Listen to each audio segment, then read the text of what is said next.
やっほー、きみです。Welcome back.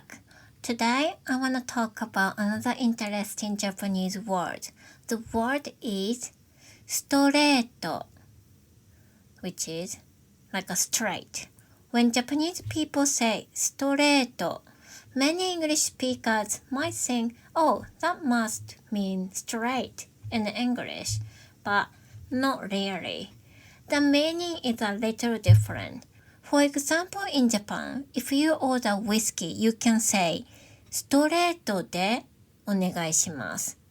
That means neat, no ice, no water.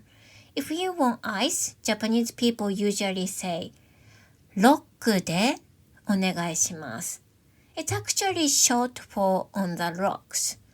And if you add water, it's 水割り or if you add soda, you say haibooru or tansanwari, depending on the drink.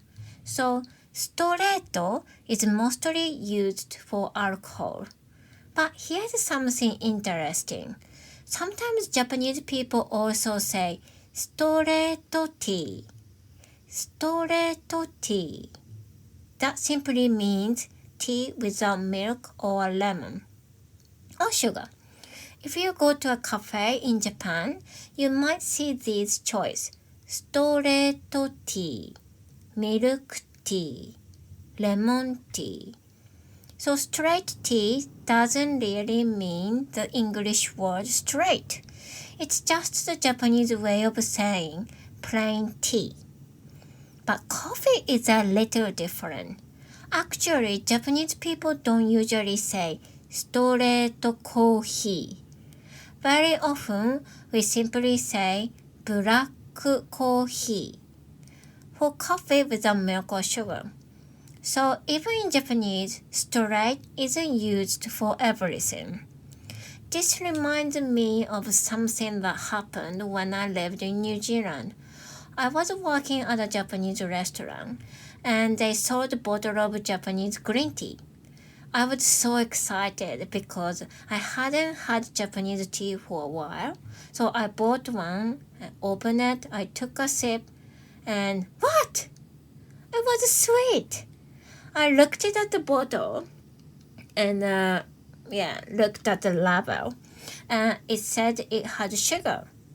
So there was also lemon green tea, which is really strange for us.And I was really surprised, but because for Japanese people, when we hear ocha, we usually imagine unsweetened tea, like a green tea, roasted tea, barley tea, things like that.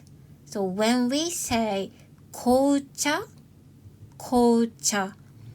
we mean black tea.Like English breakfast or assam, like that.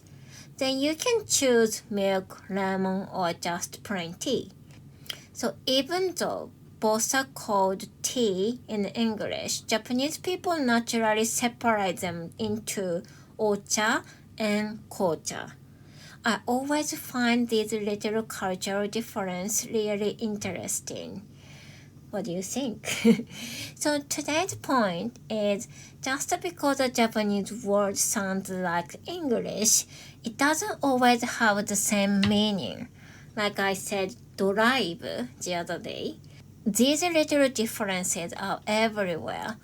And I think they are one of the most fun parts of learning Japanese. Thank you so much for listening. 聞いてくれてありがとうございます。If you enjoyed this podcast, I'd really appreciate it if you could follow the show. And if you'd like practice real Japanese conversation with me, you are always welcome to join my lesson on italki. See you in the next episode. じゃあね、君でした。